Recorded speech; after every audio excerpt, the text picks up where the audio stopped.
Inson solih yoki soliha juft topishga harakat qilishi joizmi? Yoki Allohga tavakkal qilish kerakmi?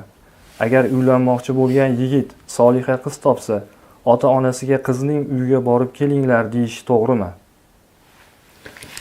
Alhamdulillah va salatu vassalamu ala rasulillah. Avvalo tavakkul qilish bilan amal qilishni o'rtasidagi farqni bilib olishimiz kerak.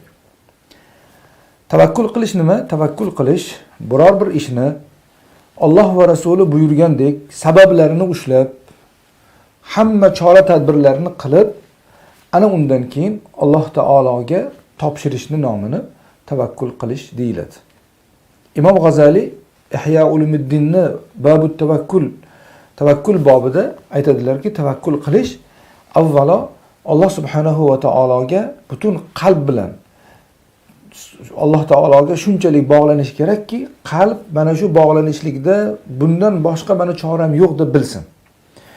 Ikkinchisi, o'sha tavakkul qilishda insonga o'ziga kerak bo'ladigan manfaatlarni inson istashi, zarar keltiradigan narsalardan inson o'zini saqlashi bu tavakkulning umumiy turkumiga kiradi.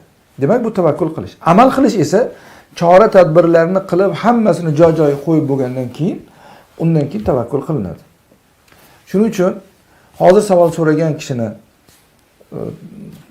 yaxshi soliha ayol izlash kerakmi yoki tavakkal qilib oldidan chiqqanini o'ylanish kerakmi degan savollar o'zi noto'g'ri. Tavakkal qilib degani oldidan chiqib qolganini qilaverish degani emas. Tavakkul degani avval chora-tadbirlarni qiladi. Hamma sabablarni bajarib bo'lgandan keyin Alloh subhanahu va taologa keyin topshirib qo'yishlikning nomini tavakkul qilish deyiladi. Demak, soliha ayol so'rashda ham xuddi shu uslub, mana shu masalaga qattiq amal qilinadi. Alloh subhanahu va taolo Qur'oni Karimda bu borada Oli Imron surasida astag'izu billah fa iza azamta fatawakkal alalloh innalloha yuhibbul mutawakkilin deb marhamat qilgan. Sen biror bir ishni qilishga azm qilsang, azm degani demak chora-tadbirlarini, qarorlarini, hamma yo'l-yo'riqlarni qilib bo'lgandan keyin ana undan keyin Alloh taologa tavakkul qil. Zero Alloh taolo tavakkul qilguvchilarni sevadi deb Alloh taolo marhamat qilgan. Demak, bu tavakkulning ma'nosi. Bu borada Nabiy alayhisolatu vassalomdan bir hadis bor. Anas ibn Malik radhiyallohu anhu aytadilarki, bir odam Nabiy alayhisalomning huzurlariga tuya minib keldi. Tuyasini minib Rasulullohning oldilariga keldi. Va aytdiki, Allohning rasuli dedi, men mana shu tuyamni hozir qo'yib yorib, keyin uni Xudoga topshirib qo'ysam, tavakkul qilsam bo'ladimi degan ma'noda savol so'radi. Nabiy alayhisolatu vassalomning mashhur gaplari bor.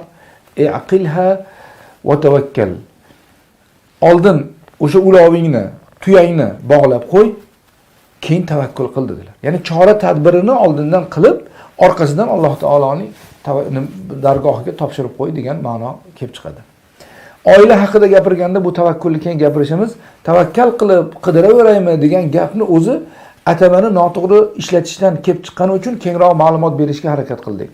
Shuning uchun demak, soliha ayol izlash musulmon odamning zimmasidagi vazifasi yoki solih erkakni, solih erni izlash ayol kishining vazifasi.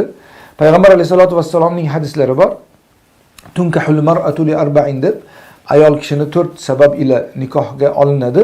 Shulardan bittasi limaliha va li jamaliha va li hasabiha va li diniha. Moli dunyosi uchun, kimdir go'zalligi uchun, kimdir uni obro' nasabi uchun, ya'ni kimdir dini uchun o'ylanadi unga dedilar. Sen fazfar bizati din, dindoriga o'ylangin. Shunda taribat yadak, ehtiyot bo'lgin, halok bo'lmagur. Sen dindoriga o'ylangin deb Nabiy alayhisolatu vassalom unga, demak sahobiyga tavsiya berganlar. Yoki ayol kishiga nisbatan aytdilarki, iza ja'akum man tardawna dinahu va xuluquhu fazawwijuhu. Sizning huzuringizga dini va xulqi sizni rozi qiladigan bir kuyov, bir erkak so'rab kelsa, tezda unga, demak qizingiz bo'lsa qizingizni, ayol kishi bo'lsa o'zini unga demak nikohlanishga roziligini bilsin, nikohlansin, tazavvuj qilsin dedilar.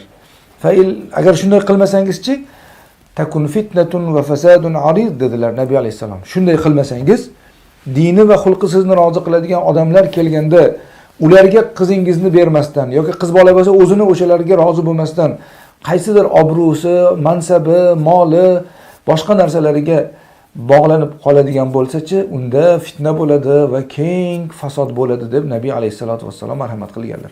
Shuning uchun bu tavakkul masalasi, demak oila izlash masalasi juda ham muhim masala. Shuning uchun izlash kerak. Chunki payg'ambar alayhisolatu vassalom takhayyaru linutafikum, o'sha nutfangizni, kelajak farzandingizni eng yaxshi onadan, eng yaxshi otadan bo'lishligiga harakat qilinglar deganlar. Shu ma'noda harakat qilishlik musulmon odamning zimmasidagi, demak, lozimi, vojibi bo'ladi desak to'g'ri bo'ladi. Vallohu a'lam bissavob.